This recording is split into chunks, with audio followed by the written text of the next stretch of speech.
Kalau perang kita itu paling yang harus kita persiapkan itu adalah pangan, untuk Pangan ya betul. kemudian obat-obatan, kemudian ketiga alutsista.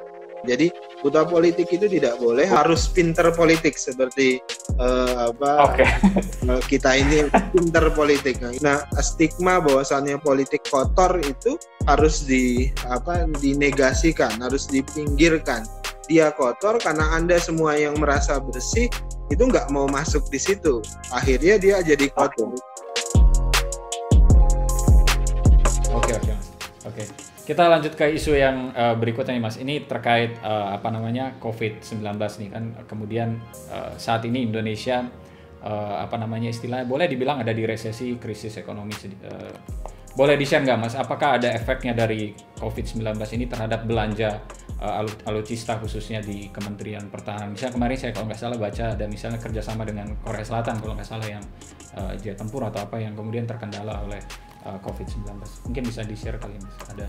Jadi kalau ada yang terpengaruh pasti Mas Santo, pasti ada yang terpengaruh. Jadi karena kapasitas fiskal kita pasti agak melemah begitu, dan itu adalah fakta. Nah tentu tinggal kalau kami di Kementerian Pertahanan itu berusaha untuk menetapkan prioritas, kira-kira prioritas belanja pertahanan yang mana. Jadi yang opportunity cost-nya itu lebih tinggi ya. Maksud saya ini di satu sisi kita misalnya kita butuh apa dalam kondisi pertahanan seperti saat ini, seperti pada saat LCS yang sangat panas begitu, kita butuh apa, kan kita juga harus memperkuat wilayah kelautan kita, maritim kita dan sebagainya. Jadi orientasi belanja pertahanan pasti terpengaruh. Saya tidak ingin menutup-nutupi itu, tetapi tentu Pak Prabowo dan seluruh komponen di Kementerian Pertahanan itu membuat skala prioritas, termasuk mana yang paling urgent. Nah, termasuk misalnya kan tadi pertanyaan Mas Santo seperti KFX, IFX kerjasama kita dengan Korea Selatan. Nah, terkait dengan itu memang kan itu proyek yang sudah dimulai sejak tahun 2011, tangan 2014 sampai dengan sekarang. Dan ketika Pak Prabowo masuk, memang proyek itu ada sedikit masalah gitu, ada keterlambatan, ada komitmen yang tidak sesuai dan macam-macam, sehingga Pak Prabowo memberikan pandangan kepada Presiden terkait dengan proyek ini. Nah, sebelum Pak Prabowo menjadi Menhan juga di 2017 Presiden Jokowi sudah pernah meminta untuk melakukan renegosiasi dengan pihak Korea. Waktu itu yang diperintahkan adalah Menko Polhukam Pak Wiranto. Nah, hasil dari renegosiasi itu termasuk terkait dengan cost share. Nah, cost share-nya itu adalah waktu itu kan kita dari total cost share itu kita menanggung 20% cost share produksi KFX, sedangkan pihak Korea 80%. Nah, ketika itu kita meminta penurunan cost share sebesar 5%, jadi kita menanggung 15%. Pihak Korea tidak setuju, tapi pihak Korea hanya menyetujui kita menanggung 18,5%-an gitu kira-kira. Nah, kemudian sekarang Pak Prabowo juga sudah pelajari semua proyeknya, karena ketika beliau masuk masalah ini sudah ada, kemudian beliau kumpulkan tim, kemudian mempelajarinya, kemudian memberikan masukan kepada Presiden.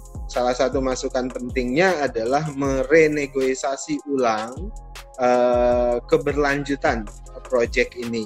Nah, tentu dengan konsekuensi yang ada, renegosiasi keberlanjutan proyek ini, di sisi lain juga renegosiasi cost share yang harus ditanggung oleh Indonesia, termasuk yang menjadi tunggakan Indonesia terhadap Korea Selatan. Jadi rekomendasi kita di Kemhan kepada Presiden, karena yang memutuskan itu tentu adalah pimpinan tertinggi dalam hal ini adalah Presiden. Begitu. Presiden. Ya. Oke, lanjut ke isu berikutnya nih Mas Daniel. Menarik nih. dapat banyak bocoran nih kalau nanya orang lain mungkin nggak tahu kan Mas Daniel langsung di kemana. Ini soal isu ini food estate nih Mas. Ini menarik karena ketika Pak Prabowo ditunjuk untuk terlibat dalam food estate, kan banyak yang mengkritik. Tapi di satu sisi kita melihat bahwa memang ini ancaman ketahanan pangan ini sebenarnya juga isu pertahanan kan. Jadi itu memang sebenarnya bagian dari tanggung jawab Pak Prabowo sebagai Menteri Pertahanan. Cuma beberapa pihak kemudian melihat bahwa ini ada tumpang tindih nih dengan ada Kementerian Pertanian yang notabene juga dia mengurusi tentang pangan dan sebagainya. Mungkin Mas Daniel bisa share gitu, batasan kewenangannya Pak Prabowo misalnya di food estate ini, detailnya sampai seperti apa sih? Apakah sampai mengurusi kayak sawah dan lain sebagainya atau cuma di level yang lebih tinggi atau seperti apa gitu? Pertama begini, jadi pendekatan yang digunakan dalam pengembangan food estate versi Kementerian Pertahanan yang ditugaskan oleh Pak Presiden itu adalah pendekatan cadangan logistik strategis untuk pertahanan negara. Jadi kalimatnya gitu ya, cadangan logistik strategis untuk pertahanan negara. Jadi militer dalam hal ini Kementerian Pertahanan dengan TNI, khususnya TNI AD itu ingin mengembangkan logistik strategisnya gitu ya. Dalam kemiliteran itu kan dikenal tiga hal yang harus diperkuat. Pertama adalah logistik itu terkait dengan pangan. Kemudian kedua terkait dengan obat-obatan, kemudian ketiga senjata atau alutsista kita kenal. Tiga hal ini, pangan. Jadi kalau perang dalam tanda kutip, kalau perang kita itu paling yang harus kita persiapkan itu adalah pangan untuk ya, betul. Kemudian obat-obatan, kemudian ketiga alutsista. Nah, sebenarnya tadi kalimat yang saya gunakan adalah cadangan logistik strategis untuk pertahanan negara. Nah, jadi ini yang ingin food estate yang dikembangkan ini ingin digunakan untuk cadangan strategis kita ketika negara dalam kondisi ada ancaman pangan di satu sisi. Ini karena yang mau dikembangkan adalah pangan. Jadi dia tidak akan mengganggu pengembangan pertanian atau pasar pangan di pasar kita. Dia hanya akan digunakan ketika negara atau pasar itu membutuhkan. Misalnya gini, kan selama ini negara kesulitan intervensi, misalnya harga petani seperti ini turun segala macam, itu sulit begitu, atau pangan itu kurang segala macam. Nah, tapi tadinya kita ingin kembangkan ke situ. Nah, tapi sekarang justru fokusnya itu hanya pada satu komoditi, yaitu komoditi singkong. Jadi food estate nanti yang dikembangkan di sana itu tidak akan mengganggu tugas siapa-siapa karena fokusnya hanya pada satu komoditi. Jadi sekarang tahap pertama mulai Oktober itu 30.000 hektar lahan di Pulau Pisang dan di Kalimantan Tengah itu hanya akan dikembangkan untuk tanaman singkong. 30.000 tanaman singkong. Pilihan komoditinya itu. Jadi pengembangan food estate-nya dari hulu sampai hilir, Mas Santo. Hulu itu penanaman singkong, nanti ada di situ dikembangkan juga peternakan.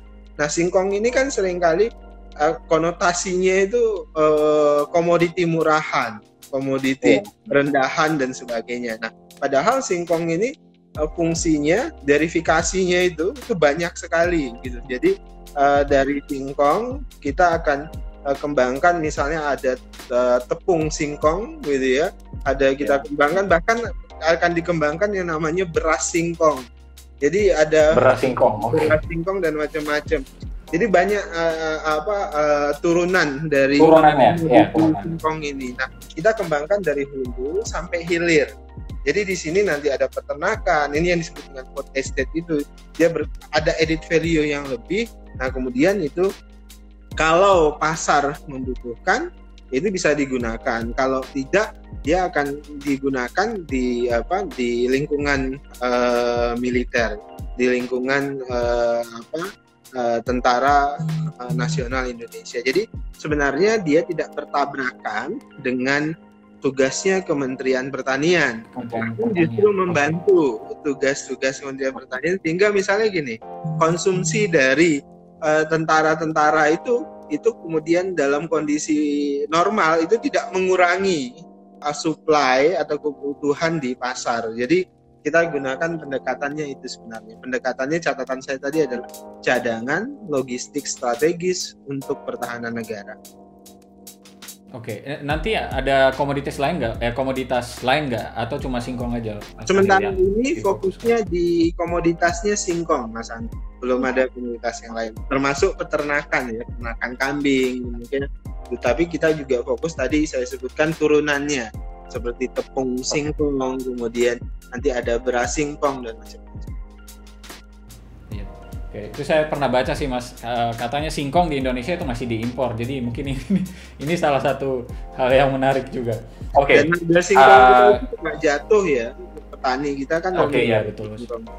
Makanya kemudian di food estate ini salah satu upayanya adalah memberikan added value atau nilai tambah kepada singkong. Apalagi misalnya banyak penelitian menyatakan, saya pikir penelitian IPB bahkan anak-anak muda sekarang itu kan singkong dia gulatennya itu rendah gitu. Jadi ketika dia dirubah menjadi beras singkong itu rendah glukosa dan bagus, sehat buat konsumsi sehari. Diabetes, ya. Menderita diabetes. Oke, Mas Daniel. Mungkin karena waktu kita terbatas kali. Ini pertanyaan mungkin agak personal nih. Mas Daniel sudah 1 tahun ada di pemerintahan. Apa komentar Mas Daniel nih ketika sudah ada di pemerintahan, kemudian mungkin spesifik terhadap isu pertahanan kali ya? Apa yang Mas Daniel lihat dan kemudian, oh iya ternyata Indonesia dari sisi pertahanan seperti ini nih. Nah, ini pertanyaan yang paling sulit pada saat awal ini. Jadi tentu tidak bisa ngomong terang dan jelas ya terkait dengan ini, karena isu pertahanan itu adalah isu yang sensitif. Nah, itu tadi saya berangkat dari orang kampus, Mas Santo.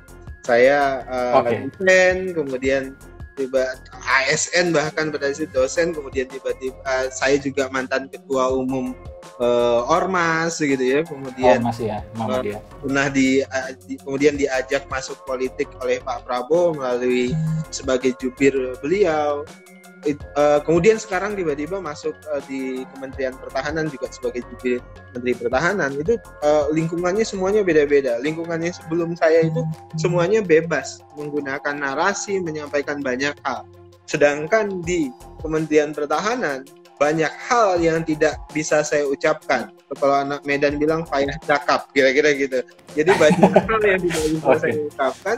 Salah satu tugas saya kan banyak juga tuh netizen yang suka ini Bang Daniel sekarang pelit bicara, bahkan kadang-kadang teman-teman wartawan juga Bang Daniel ini susah dicari dimintain komentar, semuanya tertutup.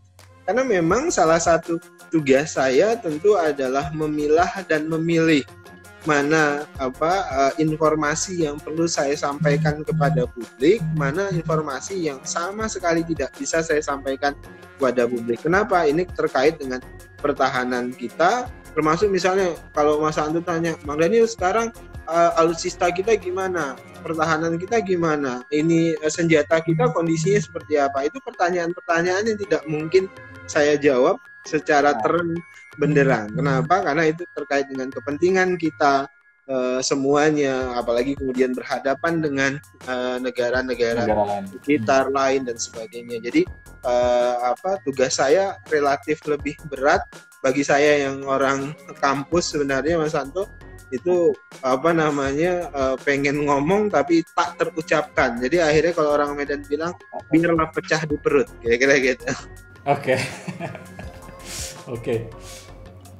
Oke nih Mas Daniel, terakhir karena kita waktunya terbatas. Ada nggak sih pesan Mas Daniel buat teman-teman muda follower Pintar Politik terkait mungkin isu-isu politik atau terkait konteks Mas Daniel misalnya sekarang udah bergabung ke pemerintahan atau udah terjun ke politik dan lain sebagainya, atau juga mungkin ada pesan yang lain juga, Mas? Yang pertama saya sebut begini, buta politik itu berbahaya sekali, begitu ya. Buta politik berbahaya sekali. Kenapa? Karena nasi kita, uang sekolah kita, minuman kita, jalan kita, rumah kita itu sangat terkait dengan politik. Ketika politik itu yang hadir adalah orang-orang yang punya kompetensi, tinggi integritas, maka hal-hal tadi itu akan bisa diurus dengan baik dan benar. Itu pertama. Jadi buta politik itu tidak boleh, apalagi kemudian harus pinter politik seperti kita ini pinter politik. Nah, itu pertama. Kemudian kedua, selain pintar politik, anak muda ya tadi saya sebutkan ya, jangan ragu untuk masuk ke politik, terutama politik praksis. Kenapa? Semua segmentasi kehidupan kita pasti terhubung dengan kehidupan politik. Nah, stigma bahwasannya politik kotor itu harus dinegasikan, harus dipinggirkan. Dia kotor karena Anda semua yang merasa bersih itu nggak mau masuk di situ. Akhirnya dia jadi kotor. Jadi masuklah di situ. Kalau Anda semuanya merasa bersih, Anda merasa benar, masuklah di situ. Nah, di politiklah kemudian kita akan belajar berkompromi, berdialektika antara idealisme dengan realita. Jadi saya ini orang kampus punya idealisme, ketika di politik saya menemukan realitas politik. Nah, tinggal disitulah seninya, mampu tidak kita mempertemukan idealitas itu dengan realitas. Sejauh apa kita mampu berdialektika antara idealitas itu dengan realitas kita. Jadi anak muda menurut saya harus pintar politik. Anak muda harus bahasa pintar politik itu bahasa kerennya literasi politiknya harus tinggi. Hari-hari ini literasi politik kita itu termasuk rendah, dan politik itu adalah tempat di mana kita berdialektika dengan berbagai cara. Itu adalah seni yang mengasihkan kalau kemudian teman-teman bisa menikmati setiap debat, menikmati setiap dialektika, menikmati setiap bulian dari netizen dan sebagainya. Yang jelas gitu, orang di politik itu akan jauh lebih dewasa. Kenapa? Karena dia akan menghadapi banyak hal yang kadang-kadang di luar kapasitas dia. Terima kasih Mas Santo. Oke, terima kasih banyak Mas Daniel untuk waktunya siang hari ini. Banyak hal yang istilahnya bisa di-share ke teman-teman semua, dan saya rasa itu hal yang sangat menarik sih. Semoga di kedepannya kalau ada waktu lagi kita bisa ngobrol-ngobrol lagi tentang isu-isu pertahanan, dan sehat selalu Mas. Sukses terus buat pinter politik. Assalamualaikum. Oke, terima kasih. Waalaikumsalam Mas. Terima kasih banyak Mas Dani. Terima kasih teman-teman semua ya yang udah menyaksikan wawancara kita siang hari ini. Banyak hal yang menarik sekali dari yang disampaikan oleh Mas Daniel, dan saya rasa itu kita bisa petik manfaatnya. Dan pesan Mas Daniel tadi di akhir tadi bahwa kita buta politik itu hal yang berbahaya, dan jangan ragu untuk terjun ke politik juga, karena kadang-kadang orang memang merasa politik itu kotor, tapi kita yang bersih kalau tidak terjun ke politik juga sama saja kan. Jadi mungkin itu cara kita untuk istilahnya ya membuat politik itu menjadi lebih bersih. Jangan lupa juga untuk kunjungi pintarpolitik.com ya buat ikutin berita-berita politik di Indonesia. Oke, terima kasih ya. Nanti di waktu-waktu akan datang kita akan wawancara dengan tokoh yang lain. Bye-bye. Assalamualaikum warahmatullahi wabarakatuh.